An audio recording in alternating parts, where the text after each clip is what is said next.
if we want to evaluate our native inferential capacities, or really any inference process or strategy, the first important step that we need to take is to articulate the sorts of things that we think inferences ought to do. What properties ought an inference strategy to optimize? What makes a good inference strategy as opposed to a bad inference strategy? And I'm going to go through 4. And it's certainly not an exhaustive list of things that we might want, but it's an important set. The first property I want to talk about isn't one that really jumps to mind. It's probably not the one that you think of when I ask you, what should an inference strategy maximize or optimize? What's good in an inference strategy? However, it is an incredibly important property. It's the property of inferential power. And so I use the cartoon character He-Man to illustrate this particular property, right? Inference strategies that have inferential power are capable of leveraging their initial data and extrapolating out far beyond what's guaranteed to be true based on that initial data.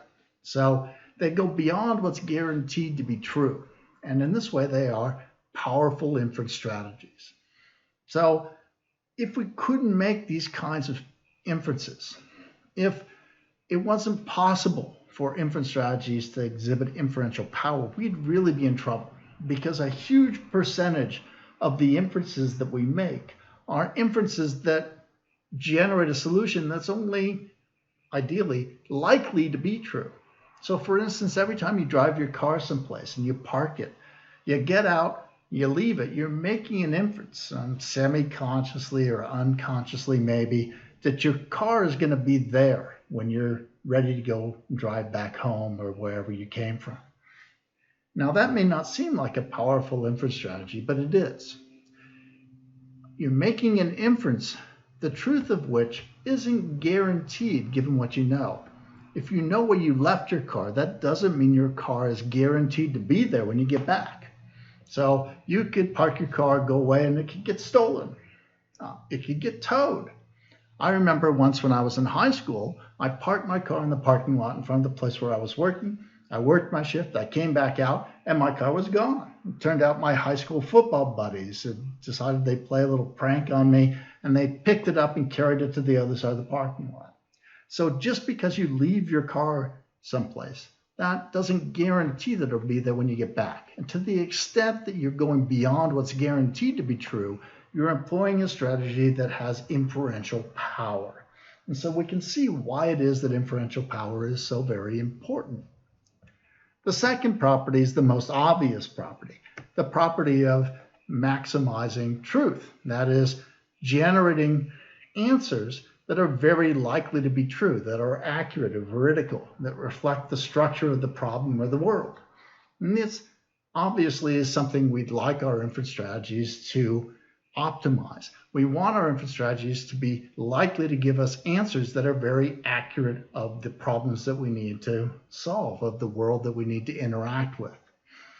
Knowing what the world is like involves having an accurate understanding of it.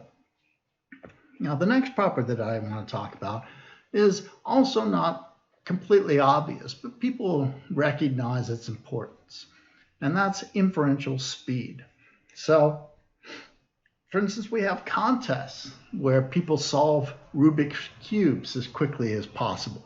The ability to make those transformations very quickly, to make inferences about how to turn that cube in order to solve it, that's something that we think as good. And the visual system is a beautiful example of a very good, fast inference process. So we can recognize an object in about 1/3 of a second. All right? So that's a very quick inference process, especially given the complexity of the sorts of inferences that our visual system engages in. So speed, truth, power, these all look to be important properties for inference strategies. The fourth property relates them in a way. It's the property here symbolized by Larry the Cable Guy.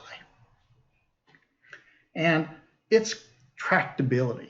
Now, tractability is the property of an inference strategy to generate a solution using the resources that it has available to it within a time frame that makes the answer still be useful. So tractability is, as Larry the Cable Guy often says, getting her done. It's the capacity of an inference strategy to solve a problem based on the data that you have, the memory that you have, the processing capacity that you have, within a time frame that makes it useful. Now, I say that this one relates to the others. Tractability relates to the other three. And it does precisely because what we'll see time and time again throughout this course is that inferential and decision-making strategies will oftentimes achieve tractability. That is, get a strategy that solves the problem with the resources and in the time frame that you need to solve it by trading off one of these other properties. And the most common trade-off, as we'll see, is the trade-off of the guarantee of truth for your conclusion for inferential power. In other words, the more powerful your inference strategy, the more likely it is that you're trading off some truth for that inferential power. So tractability, the ability to get an answer using the resources that you have within a time frame for the answer to still be valuable to you, that's, I think, probably the most important of the properties that we can think of for our inference capacities.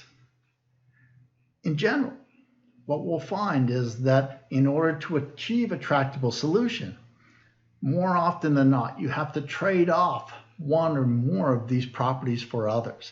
To get a powerful strategy, you may have to trade off speed, you may have to trade off truth. To get a speedy strategy, you may have to trade off truth, or you may have to trade off power, and so on. So the relationship between these is sort of disappointing. There are very few inference strategies that are very fast, very reliable, and very powerful. In fact, the visual system is probably the one standout candidate in this regard. We have a very fast visual processing system that is very reliable and that is very powerful. And we just have the information about light reflected from the visual scene in the back of our eyes. Within a third of a second, we generate a solution as to what we're looking at, and that is very oftentimes correct. But even the visual system has its limitations. It makes assumptions that it needs for inferential power that can be undermined and therefore undermine its reliability. And so every time you see a visual illusion, that's a case of trading off inferential power for that property of reliability or truth conduciveness.